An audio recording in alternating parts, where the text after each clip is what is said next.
J'espère sincèrement que vous allez tous et toutes à merveille. Depuis le 29 janvier, il y a à peine 2 jours, vos réactions ont afflué en masse et vos messages n'ont cessé de pleuvoir à propos de ce que nous avons révélé dans notre émission baptisée Exclusive. Oui, vous avez bien compris. Bam Boam a bel et bien soufflé à Tibi l'idée de se débarrasser de Sheng pour lui trouver un remplaçant. Et vous avez été d'une réactivité incroyable.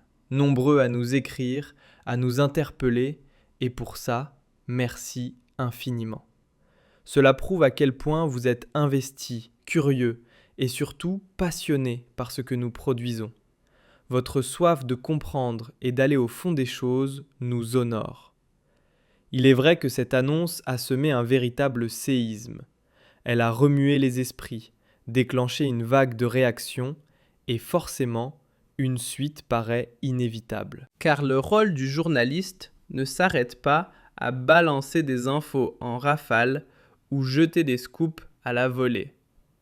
Notre devoir, c'est aussi d'analyser, d'interpréter, de prendre du recul, d'alerter sur les dérives potentielles et surtout d'éclairer l'opinion publique, tout comme les décideurs, dans cette obscurité politique qui menace trop souvent de nous engloutir. Le décideur, mesdames et messieurs, un décideur, que ce soit un ministre, un premier ministre, un président, un directeur de cabinet, un haut responsable d'un État ou d'un système politique quelconque, est aussi un lecteur, est aussi un consommateur de l'information. Lui aussi a besoin d'analyse, d'interprétation et de commentaires qui peuvent l'aider à assimiler certaines informations, puisqu'il est dans une position qui ne lui permet pas d'avoir suffisamment de recul pour bien analyser, pour bien comprendre l'évolution de l'actualité. Je pense que la suite de notre émission concernant le bras de fer qui oppose, ou les tensions qui opposent Abouam, le directeur de cabinet de la présidence algérienne, a nécessité, nous a contraints à faire l'émission d'aujourd'hui pour adresser un message à Chengria. Cette émission lui est destinée. J'ai envie de lui dire en un seul mot, en une seule phrase, et je vais développer mes propos. Yes, Chengria, surveille tes arrières. Oui, Chengria, surveille tes arrières. L'entourage de Chengria, les partisans de Chengria, les alliés de Chengria ont fait circuler ces derniers jours beaucoup d'informations depuis son absence non expliquée par le ministère de la Défense, non commentée et non justifiée par le ministère de la Défense nationale, mais expliquée et commentée par le directeur de cabinet d'Abdelmadjid Tebboune. Je rappelle que c'est Bam Bam qui a annoncé le premier, oui, le tout premier, les raisons de cette absence de Shing, une situation inédite dans l'histoire de l'Algérie. Et puisque jamais de la vie, je répète, jamais de la vie, un directeur de cabinet de la présidence algérienne ne s'était permis de commenter, d'expliquer ou d'annoncer aux Algériennes et aux Algériens les raisons réelles de l'absence du chef de l'armée. Le 24 janvier dernier, dans notre émission, la sortie incroyable et choquante de Bam Bam, nous l'avons bien détaillé. Nous avons expliqué ce contexte inédit dans l'histoire du pays. D'ailleurs, vous ne trouverez jamais une telle déclaration ni une situation similaire dans d'autres pays à travers le monde, y compris dans les démocraties établies. Dans les pays civilisés et démocratiques, où les armées ne jouent aucun rôle politique, où elles n'ont pas de mission politique revendiquée, ni d'influence sur la gestion des affaires de l'État, les directeurs de cabinet des chefs d'État ne s'expriment jamais. Jamais ils ne prennent la parole publiquement. Leur fonction est discrète. Leur rôle est de rester en coulisses. Ils ne commentent jamais l'absence de tel ou tel responsable, surtout lorsqu'il s'agit d'une institution aussi sensible, d'une institution régalienne, l'armée. Même dans les grandes démocraties, l'armée reste une institution régalienne. Elle n'intervient pas dans le champ politique. Elle ne s'y immisce pas directement, mais elle demeure une institution régalienne. Aux États-Unis, en France, au Royaume-Uni, ces grandes nations démocratiques, jamais un directeur de cabinet ne viendrait expliquer pourquoi le chef d'état-major de leur armée était absent ou ne s'était pas présenté. Surtout quand cette absence a suscité controverses, rumeurs et inquiétudes. Depuis cette séquence-là, les amis de Shangri-La essaient de nous rassurer, ou de se rassurer eux-mêmes, ou de se convaincre eux-mêmes, à défaut de pouvoir nous convaincre nous, les journalistes indépendants, les activistes indépendants, les commentateurs indépendants de l'actualité algérienne, qui se trouvent malheureusement tous à l'étranger. Ils essaient de nous rassurer pour nous convaincre ou pour nous persuader d'adopter ce discours, de dire aux Algériens et aux Algériennes « Ah, Chingos, c'est lui qui a bloqué la révision de la Constitution. C'est lui qui a empêché Abdelmadjid Tebboune d'imposer 2 années supplémentaires à son 2e mandat. C'est lui qui est en train d'empêcher d'enchaîner ou de briguer éventuellement un 3e mandat. C'est lui qui est en train d'assurer, de protéger l'inviolabilité de la Constitution algérienne. Il y a une petite part de vérité dans ces arguments. Il y a une petite part de vérité, mais une grosse part de mensonge. C'est quoi la grosse part de mensonge? C'est que Shangri-La n'est pas ce pôle puissant du régime algérien comme on nous le fait croire. Il n'est pas ce décideur qui peut vraiment bloquer le clan présidentiel de Tebboune comme on nous le fait croire. Saïd Shangri-La, il est lui-même sur la sellette. Il est lui-même sur la sellette. Il a failli être limogé de justesse au mois de décembre 2025.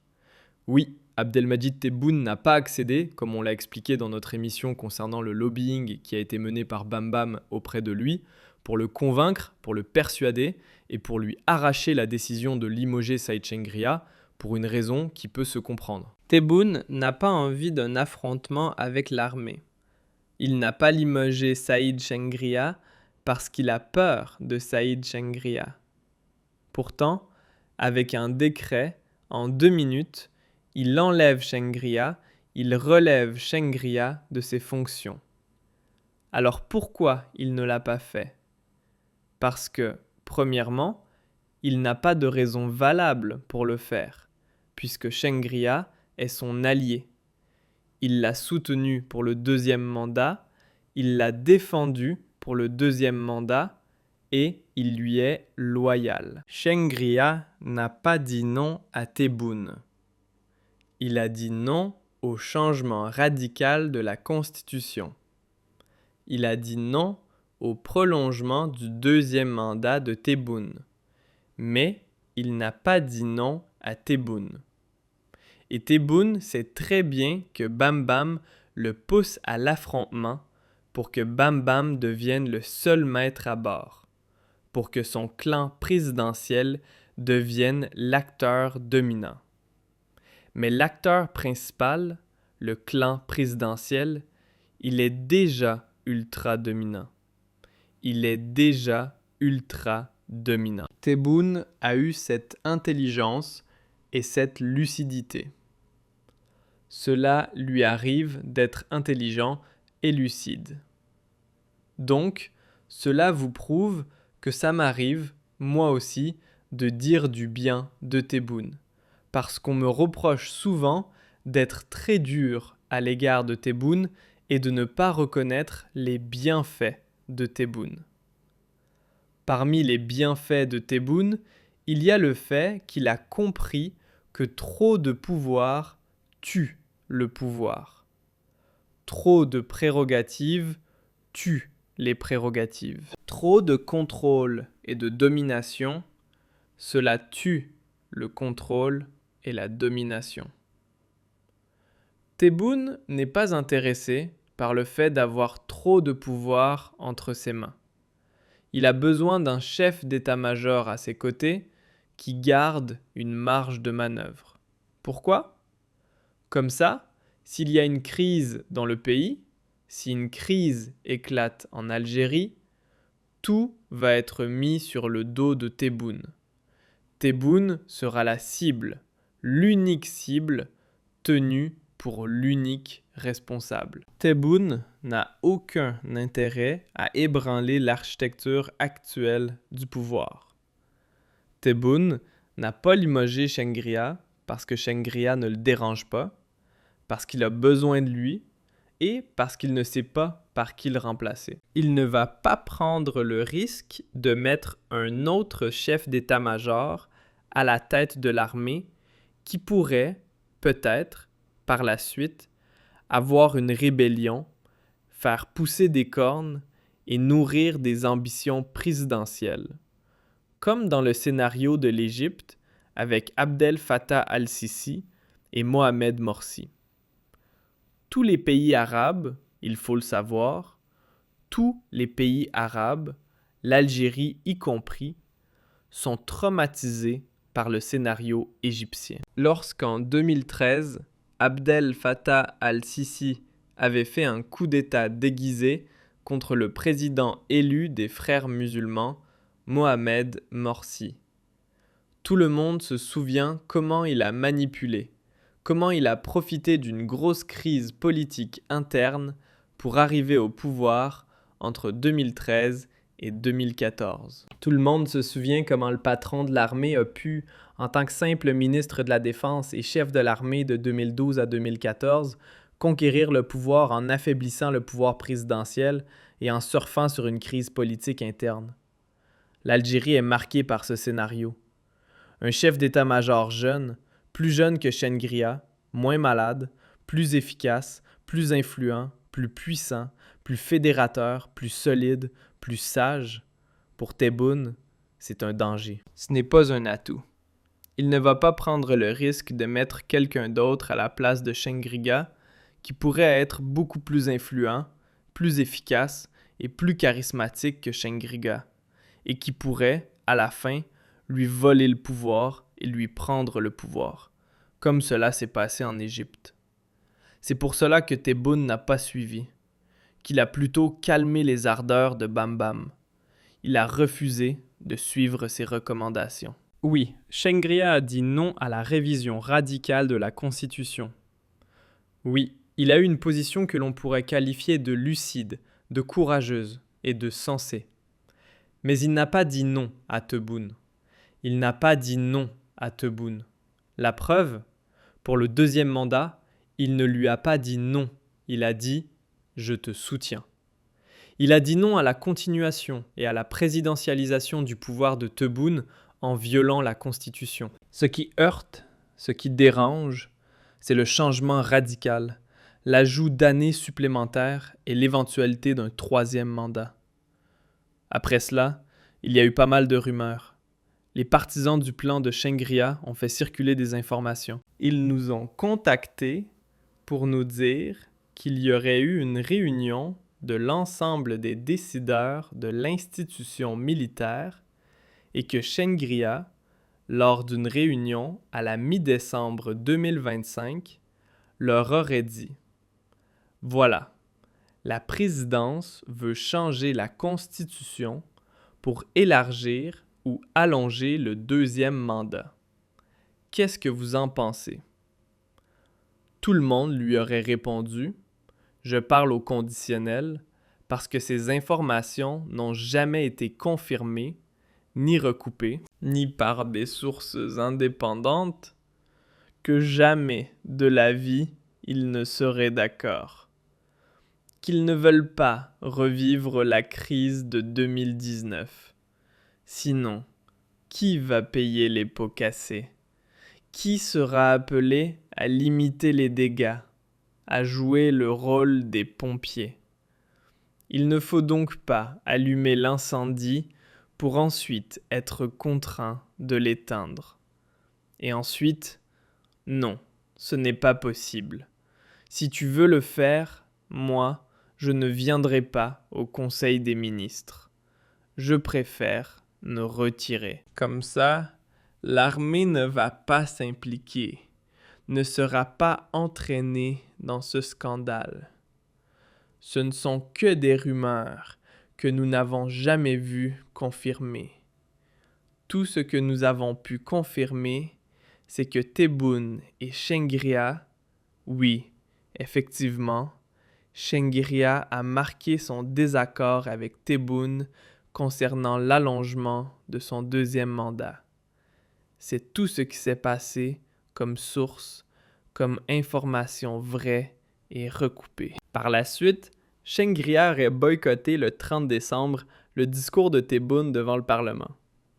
Et là, il y a 48 heures, il y a 3-4 jours, Tebboune devait aller, le 29 janvier 2026, à Red pour inaugurer le train BED. Il n'était pas parti. Il y a eu de nouvelles rumeurs.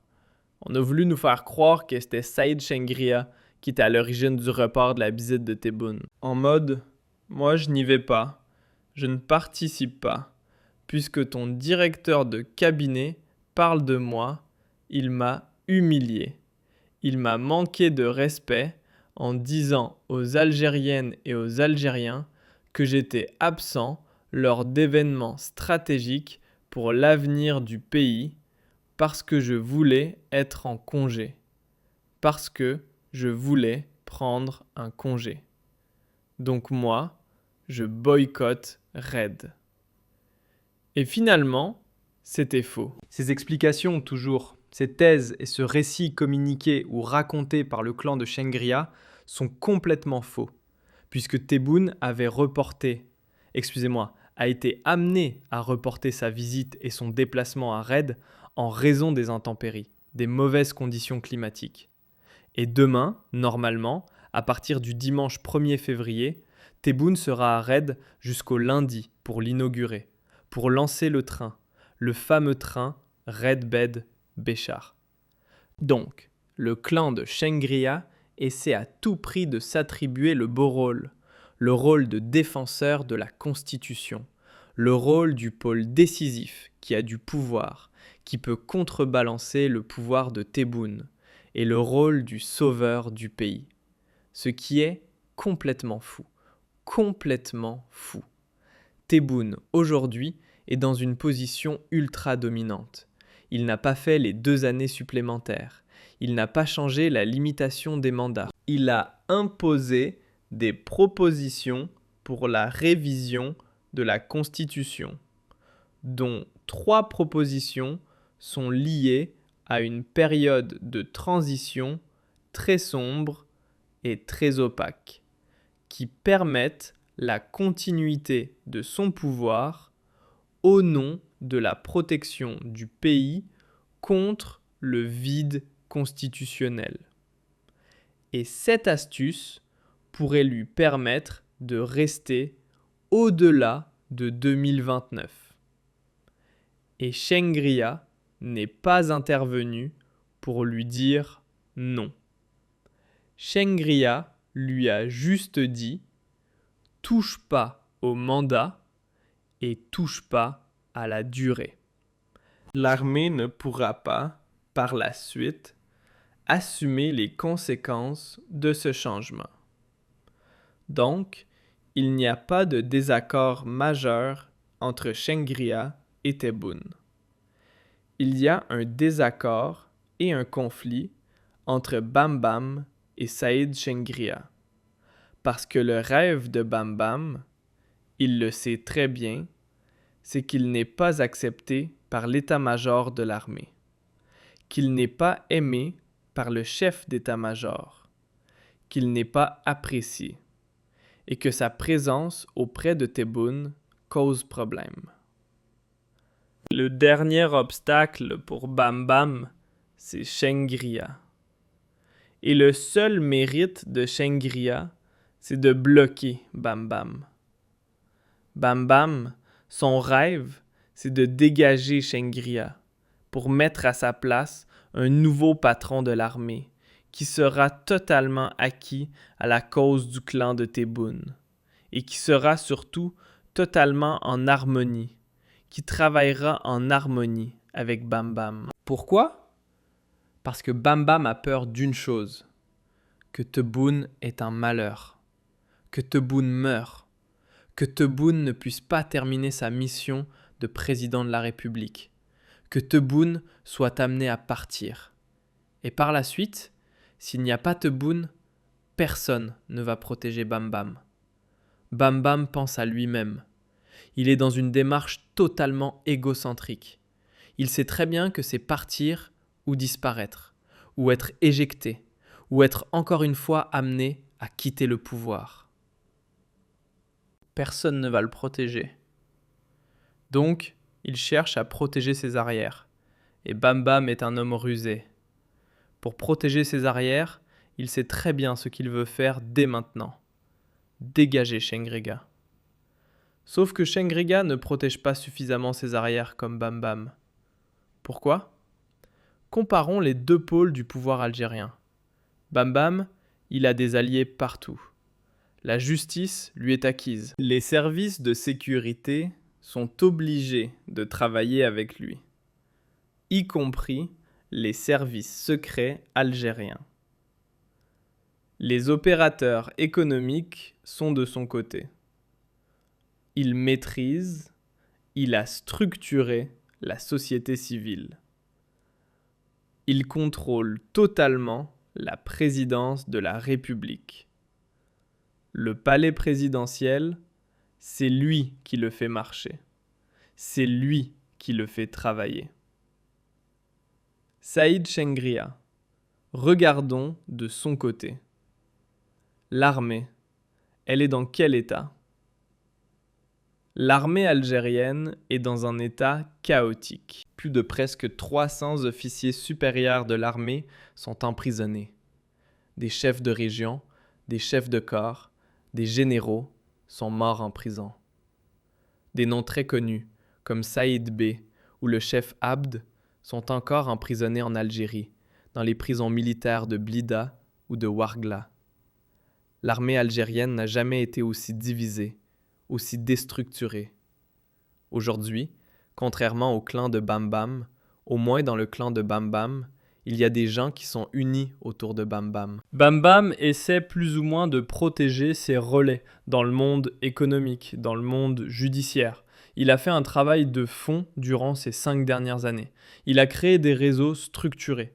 Les réseaux de Saïd, c'est son cabinet, sa famille, 1 ou 2 chefs de région, quelques patrons, quelques responsables des services de sécurité.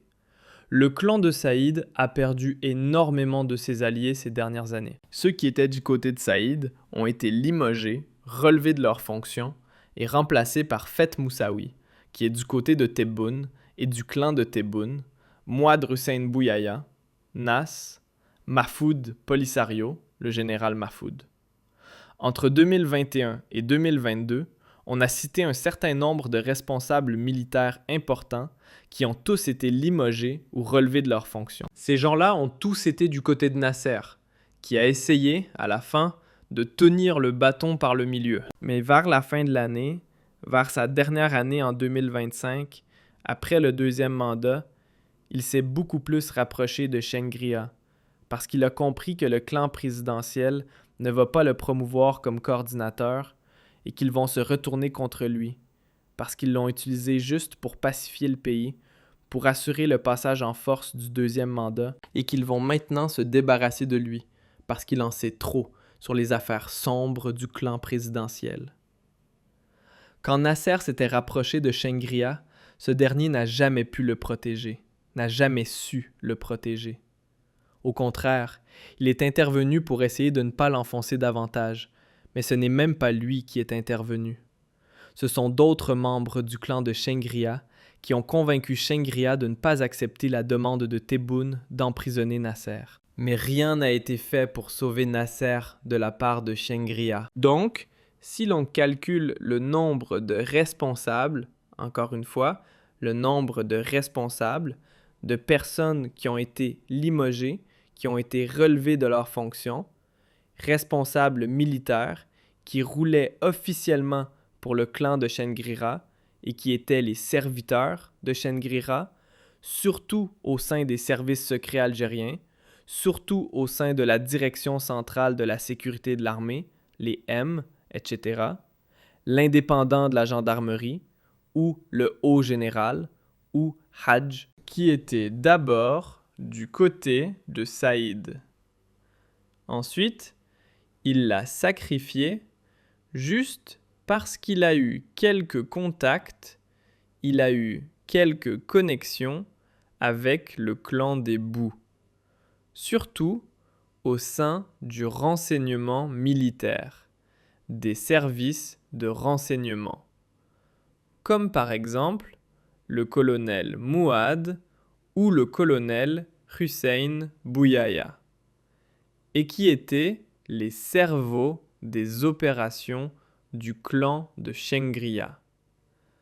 Ils ont tous été égorgés, dégommés, tous éjectés, dégommés. Le général Hassan, qui essaie d'être entre les deux, entre Shengria et Tebboune, lui-même est aujourd'hui sur la sellette.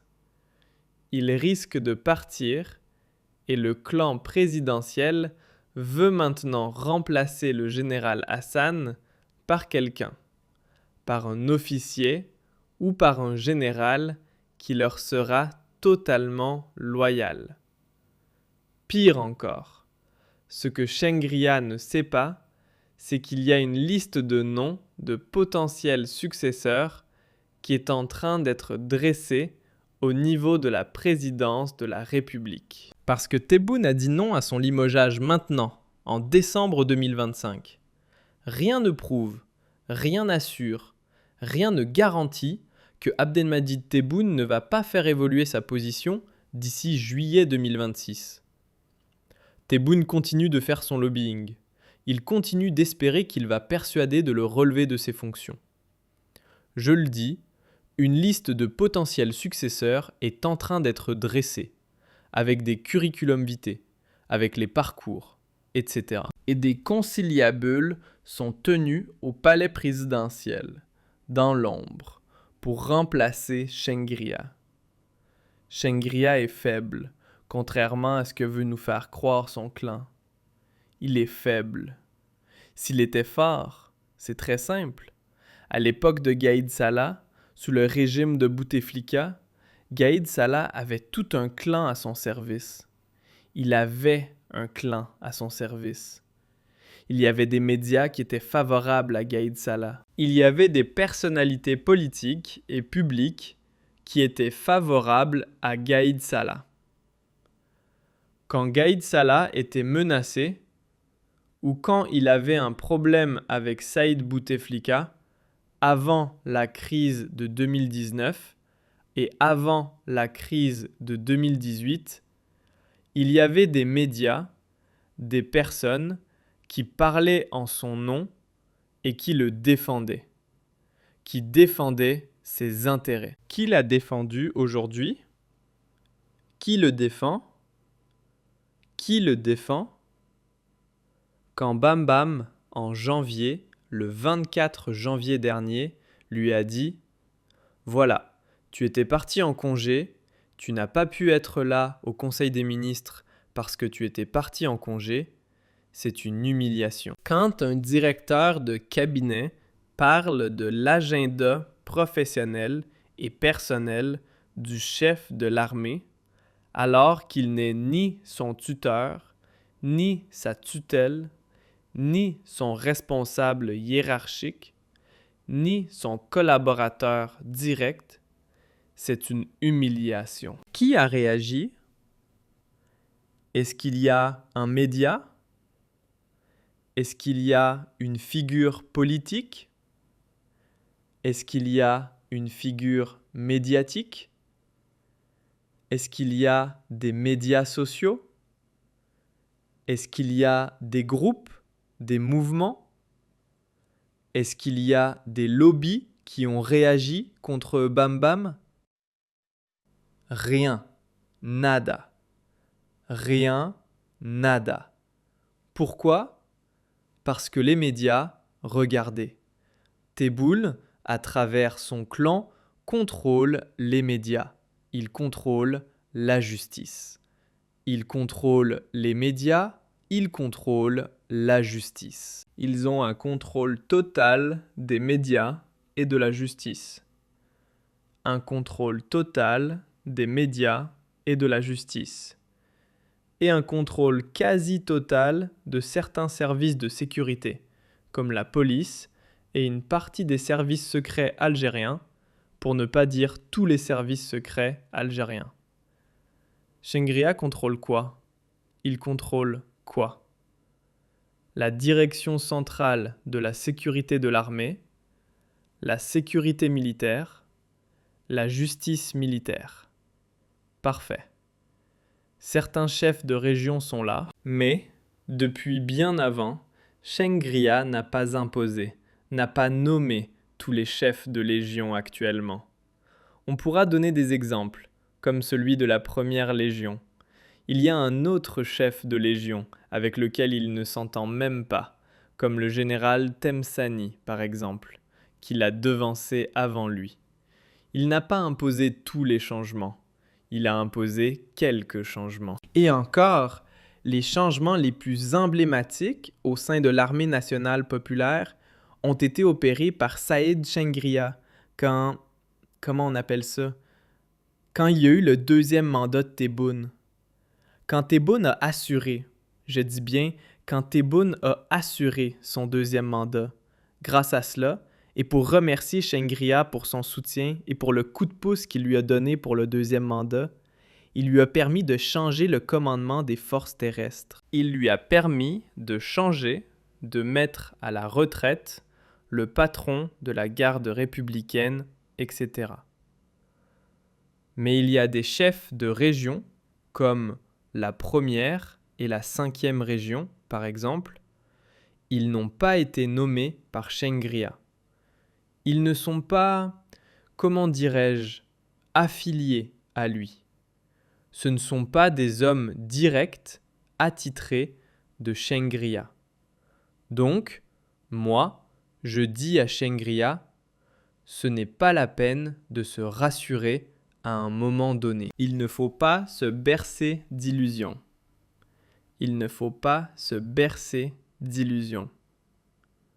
Le duo avec Tebboune ou l'alliance avec Tebboune va s'effriter un jour ou l'autre, parce que Tebboune est sous la pression de son clan. Son clan commence à avoir peur.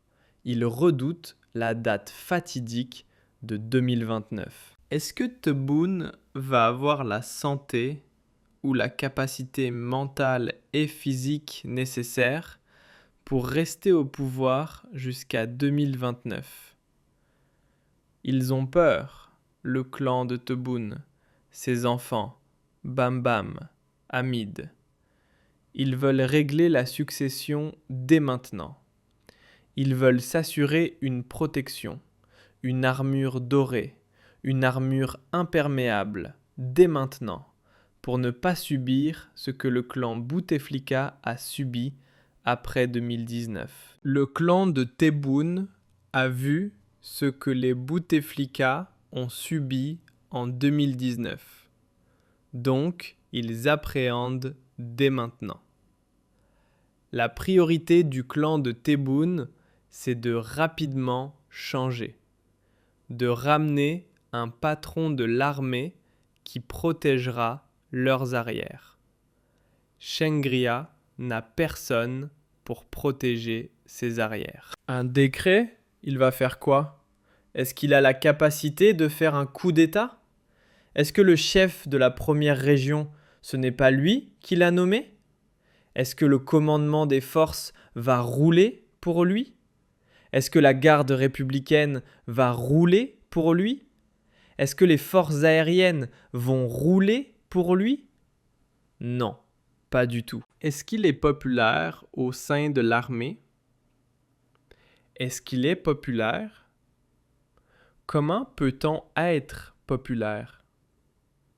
Comment peut-on être un chef de l'armée, respecté, respectable et soutenu par ses troupes quand on a plus de presque 300 officiers supérieurs de l'armée qui sont emprisonnés, dont des personnalités nationales très respectées au sein de l'armée, comme Saïd Bey?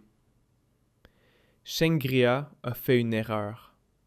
Il a détruit l'armée de l'intérieur.